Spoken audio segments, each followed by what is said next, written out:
The Harry Flatters Rally marks the biggest change in the BHRC season as the championship moves from gravel to the asphalt, and the conditions this weekend were not going to make that transition easy.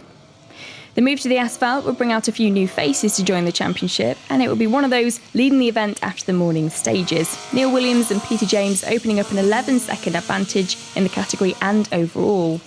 Just behind them would be Paul Barrett and Di Roberts. Paul with limited experiences in the stages here, but that wasn't stopping him from pushing. The pair end the morning with second overall and the G2 class lead. For Simon Webster and Jez Rogers, it will be third. There'll be over a minute though between them and Barrett ahead, so it looked like they'd just be defending that final podium place. Sadly, we'd lose Nick Elliott and Dave Price early into the event, the pair going out with fuel problems. Rudy Lancaster and Guy Weaver make a good start to the day, lying in fourth at this stage. They were only 6 seconds back from Webster ahead and will be looking at taking that podium place in the afternoon stages. Ian Rowlands and Emir Hall make a rare outing onto the asphalt, continuing their championship campaign in the Avenger. Things were going well at this stage, with third in the D5 class, as well as fifth overall. Stuart Eggleston and Brian Hodgson make a good start in the D3 class. They take the early lead there, and a reasonable one too.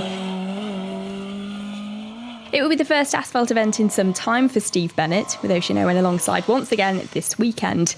They'll be making sure to get used to the stages and not pushing too hard, ending the morning with 7th. 4 seconds back from Bennett at this stage will be Lee Ashbury and Ian Jones, the pair lying in 8th place in the category, as well as 5th in their class.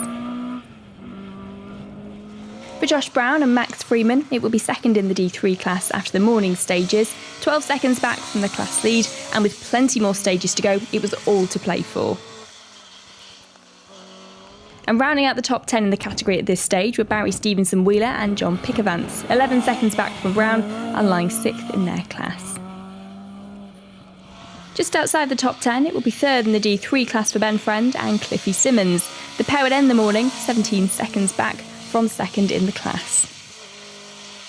For Phil and Mick Squires, it will be 12th place in the category now, the pair lying 7th in the D5 class.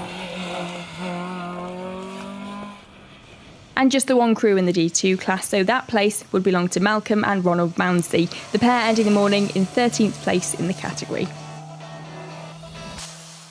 So with the morning complete, there are plenty of close battles throughout the leaderboard, but with the forecast in the afternoon set to be drier, things could all change.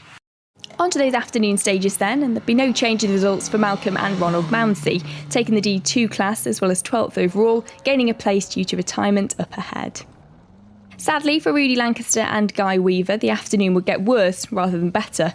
They have problems in the final stages and drop down the results as they limp the car to the end of the event, 11th place overall for the pair.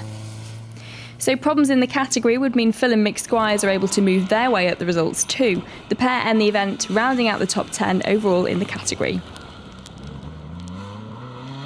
There wouldn't be anything more that Ben Friend and Cliffy Simmons could do in the D3 class this weekend. They end the event with third in that class as well as 9th overall. For Lee Ashbury and Ian Jones, it will be 8th, the pair managing to open up a bit of a margin either side of them on the results. No problems for Barry Stevenson-Wheeler and John Pickavance. They have a good run to end the event with 7th place overall in the category.